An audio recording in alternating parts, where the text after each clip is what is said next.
जय सिया राम।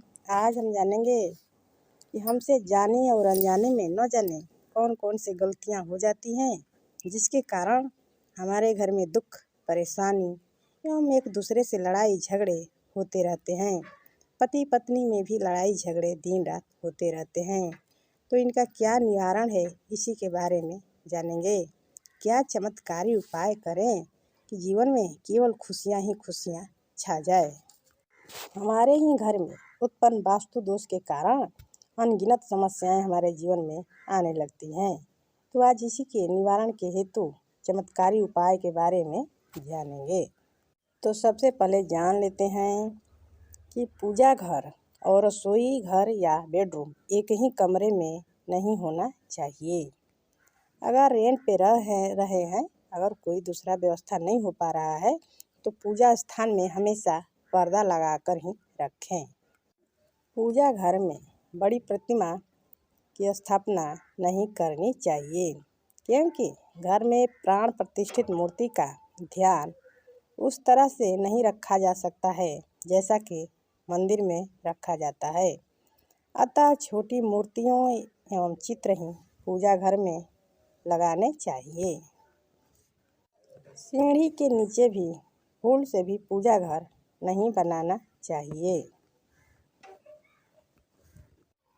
सीढ़ी के जो पायदान होते हैं, उनकी संख्या विषम ही होना चाहिए, जैसे 21, 23, 25 इत्यादि। रसोई घर जब भी बनाएं तो दक्षिण पूर्व दिशा में ही अच्छा होता है, वहीं बनाएं। पूजा घर में या घर में कहीं भी फटे हुए चित्र या खंडित मूर्ति बिल्कुल ही नहीं रखना चाहिए। किसी का भी फोटो खंडित नहीं होना चाहिए।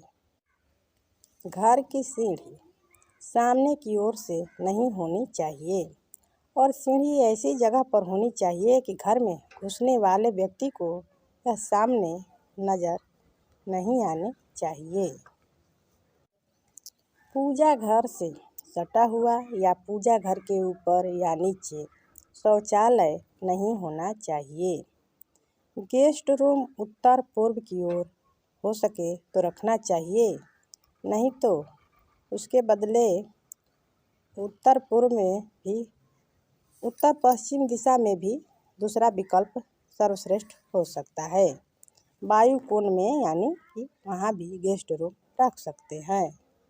इस बात का भी ध्यान रखना है कि ईशान कोण में जो भी अतिथि आएंगे वो जल्दी नहीं जाएंगे और वायु कोण में जो भी अतिथि आएंगे वो ज़्यादा देर तक यानी ज़्यादा दिन तक रुकेंगे नहीं।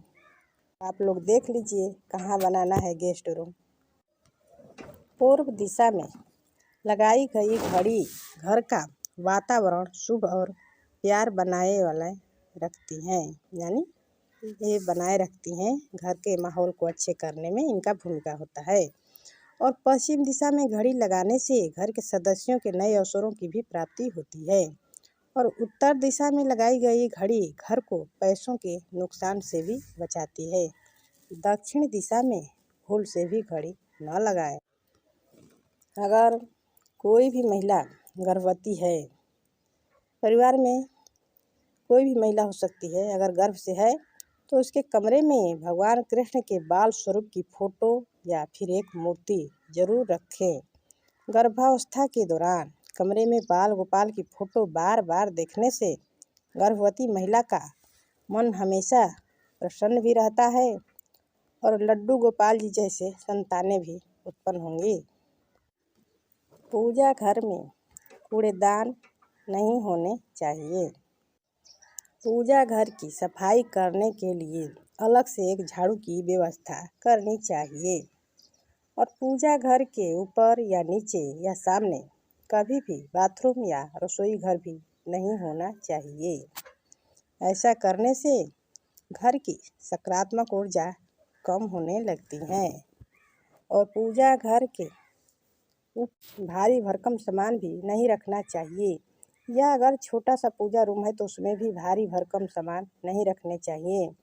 अगर रेक में पूजा रूम है, पूजा की व्यवस्था है, तो रेक के ऊपर भी ज़्यादा भारी भरकम सामान नहीं रखने चाहिए। बेड के नीचे या बेडरूम में बिजली के उपकरण या कोई भी सामान नहीं रखना चाहिए। इससे उस बेड पर सोने वालों में अक्सर मनमुटाव होता रहता है। अगर पति पत्नी का है तो इनमें झगड़ा होते रहेंगे। अपने घर के तिजोरी को कभी भी खाली नहीं रखने चाहिए। इससे दुर्भाग्य बढ़ता है और पैसों की भी कमी होने लगती है। अगर किसी कारणवश आपकी तिजोरी खाली हो तो उसमें एक चांदी का सिक्का या कोई भी सिक्का या कुछ भी नहीं हो तो कुछ बादाम भी रख सकते हैं। बिल्कुल खाली अपने तिजोरी को नहीं रखना चाहिए। घर की समय पे सफाई नहीं होने के कारण घर में नकारात्मकता का वास हो जाता है। इसीलिए घर में सप्ताह में कम से कम एक बार कपूर या कोई धूनी बनाकर जलाना चाहिए, जिससे वास्तु दोष दूर होता है। जैसे में धूनी में गुग्गल, लोबान, कपूर इत्यादि सब जला सकते हैं। बेड के नीचे जूते चप्पल भी नहीं रखना चाहिए। इससे भी वास्तु दोष में ही माना जाता है। ऐसा करने से बेड पर सोने वालों का दुर्भाग्य बढ़ता है। इसीलिए जूते चप्पल को इधर उधर ना रखें, कहीं व्यवस्थित जगह पर ही रखें या सुरेख बनवा लें। जूते चप्पल गेट के बीचों बीच नहीं होने चाहिए, दाएं या बाएं में होने चाहिए, नहीं तो लक्ष्मी जी आकर लौट जाएंगे। किसी भी रूम के बीचों बीच दरवाजे पे जूते चप्पल नहीं होने चाहिए, साइड में रखना चाहिए। और मेन गेट से एंट्री करते समय जूते चप्पल नहीं दिखने चाहिए, उन्हें कहीं साइड में रखना चाहिए। नटराज जी के चित्र या मूर्ति घर में नहीं रखना चाहिए, क्योंकि इसमें शिव जी ने विकराल रूप लिए हुए हैं। इसीलिए घर में नहीं लगाना चाहिए। अपने पूजा स्थान में हो सके तो चांदी की बांसुरी रखें, नहीं तो नॉर्मल भी बांसुरी रख सकते हैं, बांस की। इससे घर में लक्ष्मी का वास माना जाता है, तो इसीलिए बांसुरी हमेशा रखना चाहिए। बांस की बांसुरी खराब होने पे बदल देना चाहिए। बेडरूम में सूर्य की किरणें जरूर आनी चाहिए, इससे हेल्थ अच्छी रहती है। लेकिन बेडरूम में पैर दरवाजे की ओर करके कभी नहीं सोना चाहिए। घर में कभी भी टूटे बर्तनों को ना रखें और इनको काम में लेने से भी बचें।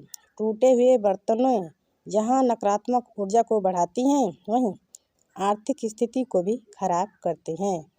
टूटे हुए बर्तन रखने से अच्छा है इन्हें बाहर कर दिया जाए या हो सके तो बेच देना चाहिए। घर में कबाड़ नहीं रखने चाहिए। अगर घर की छत पर खाली मटका, निवार के गोले, टूटी कुर्सी, चारपाई आदि पड़े हों तो कबाड़ों को बेच दें, इन्हें घर में ना रखें। किसी भी सदस्य को बुरे स्वप्न आते हों तो गंगा जल सिरहाने रखकर सोएं और सुबह किसी गमले में उसे डाल दें। रात को सोते वक्त व्यक्ति का सिर हमेशा दक्षिण दिशा में होना चाहिए। कभी भी उत्तर दिशा की ओर सिर करके नहीं सोना चाहिए। इससे अनिद्रा रोग होने की संभावना होती है और साथ ही व्यक्ति की पाचन शक्ति पर विपरीत असर पड़ता है। बेडरूम में अगर आप तिजोरी या अलमारी रखना चाहते हैं तो वह दक्षिण दिशा की ओर दीवार में सटा कर ही रखें। अलमारी का मुंह उत्तर दिशा की ओर खोलना चाहिए। घर में समय समय पर गौमूत्र का छिड़काव करते रहना चाहिए। इससे हानिकारक कीटाणु नष्ट हो जाते हैं और नकारात्मक ऊर्जा भी बेअसर हो जाती है।